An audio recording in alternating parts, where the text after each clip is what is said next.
खारीक खोबऱ्याचे लाडू करताना शेवटी सारण कोरडं होतं आणि लाडू वळायला त्रास होतो किंवा लाडू वळलाच जात नाही. असं होऊ नये म्हणून परफेक्ट खारीक खोबऱ्याचे लाडू बनवण्याचे प्रमाण या व्हिडिओमध्ये मी तुम्हाला सांगणार आहे. नमस्कार, माझ्या माय क्रिएटिव्हिटी या चॅनलवर तुमचे सर्वांचे खूप खूप स्वागत आहे. थंडी सुरू झालेली आहे आणि थंडी सुरू झाली की घरोघरी थंडीसाठी विविध प्रकारचे पौष्टिक लाडू केले जातात. तर आज मी तुम्हाला खारीक खोबऱ्याचे योग्य प्रमाणासह 1 किलोच्या प्रमाणात खारीक खोबऱ्याचे भरपूर लाडू करून दाखवणार आहे. चला तर मग वेळ न घालवता रेसिपीला सुरुवात करूया. मी 1 किलो खारीक आणि 1 किलो खोबरं घेतलेलं आहे. खलबत्त्यामध्ये 1 किंवा 2 खारीक टाकून खलबत्त्याने फोडून घेऊन याच्या बिया आणि देठ काढून घेऊया. आता या पद्धतीने मी सर्व खारकांच्या बिया आणि देठ काढून घेणार आहे. तुम्हाला खारीक वापरायची नसेल तर आजकाल खारीक पावडरही बाजारात मिळते, त्याचाही वापर तुम्ही करू शकता. आता या खोबऱ्याचे मी असे रफली तुकडे करून घेणार आहे. असं खोबरं मोडून असे छोटे छोटे तुकडे करून घ्या किंवा थोडे थोडे कापून घ्या. खारीक फोडून घेतल्यानंतर त्यामधली देठ आणि बिया काढल्यानंतर खारीक पाव किलो कमी झाले, त्यामुळे खोबरंसुद्धा मी पाव किलो कमी करून कापून घेतलेलं आहे. बघा, असे तुकडे करून घेतलेले आहे.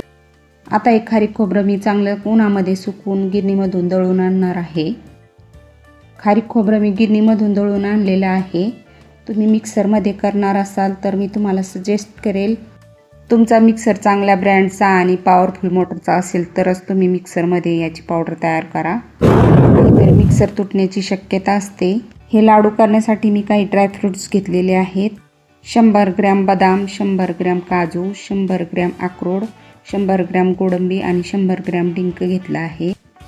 1 किलो बारीक कापलेला गूळ घेतला आहे. मी इथे कढाई गरम करायला ठेवलेली आहे. आता त्यामध्ये 2 मोठे चमचे खसखस घालूया आणि 2 मिनिट मंद गॅसवर भाजून घेऊया. अगदी हलकीशी लालसर होईपर्यंत भाजून घ्यायची. खसखस भाजून झालेली आहे. आता ती आपण एका ताटामध्ये काढून ठेवूया. आता अगोदर 1 वाटी साजूक तूप मी घेतलेलं आहे. वजनी प्रमाणात म्हणाल तर 200 ग्रॅम एवढं हे तूप आहे आणि अजून किती तूप लागेल हे पुढे मी तुम्हाला सांगणारच आहे. तुपाचं प्रमाण थोडंफार कमी जास्त होऊ शकतं. तूप गरम झालेलं आहे. आता सर्वात अगोदर आपण डिंक तळून घेऊया. तुपामध्ये 1 डिंकाचा दाणा टाकूया. बघा, डिंकाचा दाणा वरती यायला लागलेला आहे. तूप चांगलं तापलेलं आहे. आता आपण थोडा डिंक टाकून तळून घेऊया. बघा, डिंक छान लायाप्रमाणे फुलून येईपर्यंत चांगला तळून घ्यायचा आहे. डिंक व्यवस्थित तळला गेला नाही तर तो दाताखाली आल्यानंतर चिवट लागतो, त्यामुळे थोडंसं जास्त तूप घालूनच डिंक तळून घ्यायचा. डिंक आता छान तळून झालेला आहे. आता आपण तो एका चाळणीवर काढून घेऊया. त्यामधलं तूप सगळं निथळून घेऊया आणि एका वेगळ्या ताटामध्ये काढून ठेवूया. आणि आता या पद्धतीने बाकीचा सर्व डिंक तळून घेऊया. सगळा डिंक तळून घेतलेला आहे आणि बघा, थोडासा गार झाल्यानंतर डिंक मी तुम्हाला फोडून दाखवते. बघा, अगदी लाईप्रमाणे फुटत आहे. आता याच तुपामध्ये मी बदाम टाकून घेतलेले आहेत. तो व्हिडिओ माझा स्किप झालेला आहे. मंद गॅस करून थोडासा रंग बदलेपर्यंत हे बदाम छान तळून घेऊया. बदाम कडक असतात, त्यामुळे त्याला थोडासा वेळ लागतो तळण्यासाठी. बघा, अगदी 2च मिनिटात बदाम तळून झालेले आहेत. छान लालसर रंग आलेला आहे. आता आपण ते चाळणीमध्ये काढून घेऊया आणि एका ताटामध्ये काढून घेऊया. आता आपण यामध्ये काजू टाकूया. काजू खूप लवकर तळले जातात, खूप लवकर लाल होतात, त्यामुळे गॅस अर्धा ते 1 मिनिट बंद केला तरी चालेल. गॅस मी थोडा वेळ बंद केला होता. आता त्यामध्ये काजू टाकल्यानंतर गॅस पुन्हा सुरू केलेला आहे आणि आता मंद गॅसवर काजू चांगले गुलाबी रंग येईपर्यंत छान तळून घेऊया. आता अगदी 1 मिनिटातच काजू छान गुलाबी झालेले आहेत. यापेक्षा जास्त लालसर करू नका, नाहीतर त्याची चव कडवट लागते. आता आपण ते काढून घेऊया. सगळे ड्रायफ्रूट्स तळण्यासाठी वेगवेगळं टेम्परेचर लागतं, त्यामुळे ड्रायफ्रूट्स शक्यतो वेगवेगळे तळून घ्या. तर काजू सगळे काढून घेतलेले आहेत. आपण आता ते एका ताटामध्ये काढून घेऊया. आता आपण अक्रोड तळून घेऊया.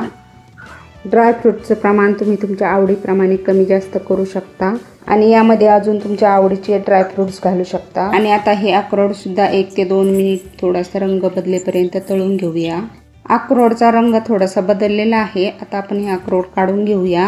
हे सर्व ड्रायफ्रूट्स अगदी पटकन तळून होतात, त्यासाठी खूप जास्त वेळ लागत नाही. आता सगळ्यात शेवटी आपण गोडंबी यामध्ये घालूया. गोडंबी तळून घेतल्यामुळे तूप थोडंसं काळसर होतं, त्यामुळे सगळ्यात शेवटी तळायची आहे. आता ही गोडंबी सुद्धा तुपामध्ये चांगली तळून घेऊया. गोडंबी आता तळून झालेली आहे. सगळे ड्रायफ्रूट्स आणि डिंक तळून घेतलेला आहे. आता हे थोडंसं तूप उरलेलं आहे, त्यामध्येच मी खारीक खोबऱ्याची पावडर गरम करून घेणार आहे. फक्त हलकी गरम करून घ्यायची आहे. आता यामधली अर्धी खारीक खोबऱ्याची पावडर मी यामध्ये घालते आहे आणि अगदी हलकीशी मंद गॅसवर 2 मिनिट भाजून घ्यायची. यामुळे लाडूची चव तर वाढतेच आणि लाडूही भरपूर दिवस टिकतात. ही खारीक पावडर गरम करताना जळू द्यायची नाही आहे किंवा गॅस बंद केला तरी चालेल. फक्त गरम कढईमध्ये अशी एकत्र व्यवस्थित करून घेतली तरी चालेल. खारीक खोबऱ्याची पावडर जास्त असल्यामुळे मी 1 ते 1.5 मिनिट गॅस चालू ठेवला होता आणि त्यानंतर गॅस बंद करून व्यवस्थित मिक्स करून गरम करून घेतलेली आहे. आता मी एक मोठ्या घमेल्यामध्ये ओतून घेते. मी अर्धी खारीक खोबऱ्याची पावडर भाजल्यानंतर खारीक खोबऱ्याच्या पावडरचे जे खालच्या बाजूला थोडेसे जळालेले कण आहेत ते एखाद्या टिश्यू पेपरने किंवा कोरड्या कपड्याने पुसून घ्या, म्हणजे त्याचे जळकट चव लाडवांना लागणार नाही. आता त्याच वाटीमध्ये मी 1 वाटी तूप घेतलेलं आहे. त्यामधलं अर्ध तूप आपण आता या कढईमध्ये घालूया आणि तूप गरम करून बाकीची उरलेली खारीक पावडर यामध्ये भाजून घेऊया. आता ही सगळी खारीक खोबऱ्याची पावडर मी यामध्ये घालून घेते आणि 1.5 ते 2 मिनिट मंद गॅसवर भाजून घेऊया. खारीक खोबऱ्याची पावडर गरम करून झालेली आहे. आता ही उरलेली पावडर सुद्धा घमेल्यामध्ये काढून घेऊया. परत एकदा व्यवस्थित मिक्स करून घेऊया. आता हे तळलेले ड्रायफ्रूट्स आपण एका मोठ्या मिक्सरच्या भांड्यामध्ये घालून जाडसरची भरड करून घेऊया. मिक्सर चालू बंद करत करत पल्स मोडवर याची जाडसर भरड करून घ्यायची. आता हे अर्धेच ड्रायफ्रूट्स मी यामध्ये घालणार आहे. बघा, जाडसर अशी भरड तयार करून घेतलेली आहे. आता या खारीक खोबऱ्याच्या पावडरमध्ये टाकूया आणि आता उरलेले सर्व ड्रायफ्रूट्स सुद्धा याच पद्धतीने जाडसर वाटून घेऊया आणि यामध्ये टाकून घेऊया. आता मी तळून घेतलेला डिंक यामध्ये असाच घालणार आहे. तो हाताने चुरून घ्यायचा आहे. लाडू खाताना दाताखाली डिंक आल्यानंतर खूप छान लागतो, त्यामुळे मी तो असाच घालणार आहे. तुम्हाला तसा घालायचा नसेल तर तुम्ही मिक्सरमध्ये थोडासा क्रश करून घालू शकता. आता हे व्यवस्थित मिक्स करून घेऊया. ही भाजून घेतलेली खसखस सुद्धा मी यामध्ये अशीच घालणार आहे. तुम्हाला ही खसखस अशीच घालायची नसेल तर तुम्ही मिक्सरमध्ये त्याची पावडर तयार करून घेऊ शकता. आणि आता यामध्ये 1 चमचा वेलची पावडर घालूया. तुम्ही यामध्ये भाजून घेतलेल्या मेथीची पावडर पण घालू शकता, पण मला कडवट चव आवडत नाही म्हणून मी घातली नाही आहे. आणि आता 2 चमचे सुंठ पावडर घालूया. मी 1 जायफळ घेतलं आहे. आता यामधलं अर्ध जायफळ आपण किसून घालूया, त्यामुळे लाडवांना छान चव आणि सुगंध येतो.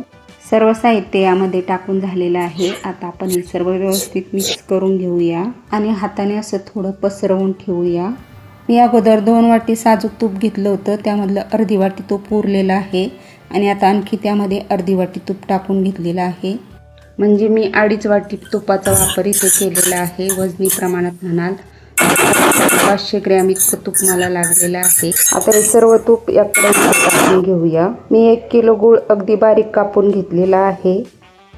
आता तो या तुपामध्ये टाकून घेऊया. हे खारीक खोबऱ्याचे लाडू करण्यासाठी थोडासा तुपाचा वापर जास्तच करावा लागतो, नाहीतर अगदी शेवटी लाडवांचं मिश्रण कोरडं होतं, त्यामुळे लाडू वळता येत नाहीत. मी सांगितलेल्या प्रमाणामध्ये तुम्ही हे लाडू एकदा नक्कीच करून बघा, तुमचे लाडू अजिबात फसणार नाहीत. आणि आता हा गूळ आपल्याला फक्त पातळ होईल एवढाच विरघळून घ्यायचा आहे. त्याचा पाक वगैरे तयार करायचा नाही. आणि गॅसची फ्लेम अगदी मीडियम किंवा अगदी कमी ठेवली तरी चालेल. खूप जास्त मोठ्या फ्लेमवर गूळ वितळवून घ्यायचा नाही, नाहीतर तो करपून जाईल आणि लाडू कडवट लागतील. गूळ असा सतत झाऱ्याने किंवा उलटण्याने हलवत राहायचा आहे. बघा, 5 ते 6 मिनिटामध्ये गूळ छान विरघळलेला आहे. गूळ आपल्याला फक्त विरघळवून घ्यायचा आहे, त्याचा पाक बनवायचा नाही. आणि गूळ आपल्याला शिजवायचा सुद्धा नाही आहे, फक्त पातळ करून घ्यायचा आहे. बघू शकता, या पद्धतीने असा पातळ झाला की गूळ आपला तयार झालेला आहे. आता आपण गॅस बंद करूया आणि आता लगेचच हा विरघळवून घेतलेला गूळ आपण या खारीक खोबऱ्याच्या मिश्रणामध्ये ओतून घेऊया. आणि आता पटापट उलटण्याने किंवा झाऱ्याने व्यवस्थित मिक्स करून घ्यायचं आहे.